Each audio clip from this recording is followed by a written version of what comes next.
जैसे जैसे 1 जून नजदीक आती जा रही है, पहाड़ों पे सियासी पारा और ज्यादा बढ़ता जा रहा है। बता दें कि मंडी जिला में नेता प्रतिपक्ष जयराम ठाकुर ने जनता संबोधन के दौरान बड़े जुबानी हमले सत्ता पक्ष पर बोले हैं। उनका कहना है कि जिस तरीके से अगर बात की जाए हमीरपुर संसदीय क्षेत्र के साथ साथ शिमला संसदीय क्षेत्र की और कांगड़ा चंबा संसदीय क्षेत्र की, तो वहां पर भाजपा की ही प्रत्याशी जीत हासिल करने जा रही हैं और जिन कांग्रेस के उम्मीदवारों ने नामांकन भरे हैं, अब उनको इस बात पर पछतावा हो रहा है। इसी के साथ उन्होंने कहा कि कांग्रेस के पास सिर्फ एकमात्र मंडी संसदीय क्षेत्र की सीट बची है, जिसे बचाने की कोशिश कांग्रेस लगातार कर रही है। तो वहीं विक्रमादित्य सिंह पर भी जुबानी हमला बोलते हुए उन्होंने कहा कि पहले तो मंडी और सराज के सारे विकास कार्यों को रोक दिया गया, खोले हुए संस्थानों को बंद कर दिया गया जो जनता की सुविधा के लिए खोले गए, और आज वही जनता के बीच जाकर विकास के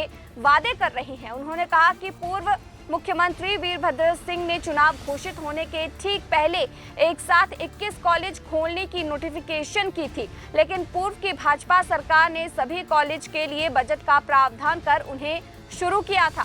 क्या कुछ उन्होंने अपने जुबानी हमले में कहा है, आइए आपको सुनवाते हैं। आज हिमाचल प्रदेश में कांग्रेस के लोग सिर्फ एक ही चीज के लिए लगे, छोड़ दिया उनने।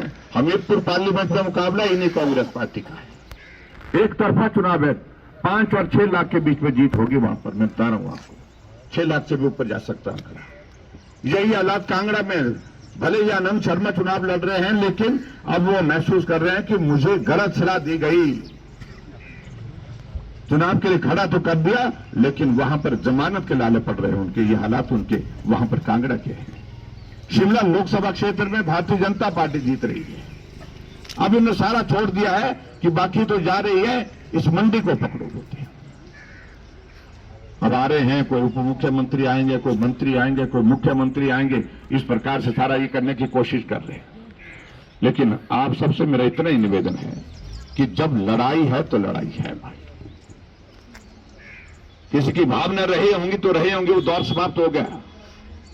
उस परिवार के साथ या उनके किसी व्यक्ति के साथ रही होगी, लेकिन आज आप सबकी भावना हमारे साथ जुड़ी है। आपके नेतृत्व को उन्होंने चुनौती दी है।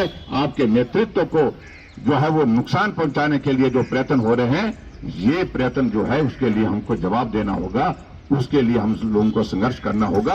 और इस लोकसभा के चुनाव में मैं आप सबसे यही निवेदन करना चाहता हूं, यहां से वही वोट चाहिए, वही जीत चाहिए हमको जो विधानसभा के चुनाव में हमारी हुई।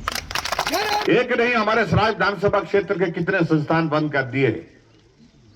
पीडब्ल्यूडी का सर्कल जंजाली खोला, वो भी बंद कर दिया। डीएफओ का दफ्तर जंजाली में खोला, वो बंद कर दिया। इलेक्ट्रिसिटी का डिवीजन हमने थुनाग में खोला, वो बंद कर दिया। आईपीएच का सर्कल हमने थुनाग में खोला, वो बंद कर दिया। और उसके बाद फिर वोट मांगने के लिए आ रहे हैं, तो किस मुंह से आ रहे हैं? ये प्रश्न उनसे पूछना चाहिए। इस दूर दराज के इलाके में पीएचसी अगर दी है तो लोगों के लिए सबसे बड़ी कठिनाई ये थी कि स्वास्थ्य की सुविधा यहां पर लोगों को नहीं मिल पाती थी, इसलिए दी थी। चिवनी में हमने स्कूल के सीनियर सेकेंडरी स्कूल के भवन के लिए पैसा दिया, वो भी वापस ले लिया। आज मैं चिवनी में अभी जाकर के जब हम कार्यकर्ताओं के साथ बैठे थे, उन्होंने कहा कि सब कुछ वापस ले गए। हमने कहा सब कुछ जो वापस ले गए, हम वापस ले करके आएंगे कि लोकसभा का इलेक्शन दोहरा करना पड़ता है।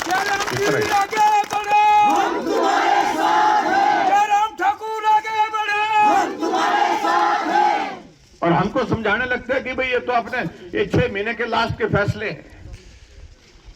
अरे आपके पिताश्री जी ने तो, वीरभद्र सिंह जी ने तो हिमाचल प्रदेश में जब इलेक्शन को 4 दिन रहे थे 21 कॉलेज खोले थे। हमने तो वो भी चलाए, वो भी हमने चलाए।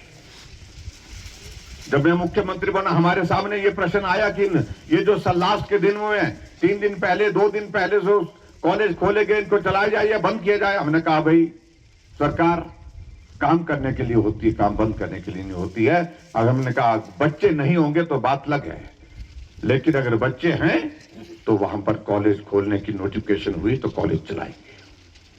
हमने सारे के सारे कॉलेज चलाए।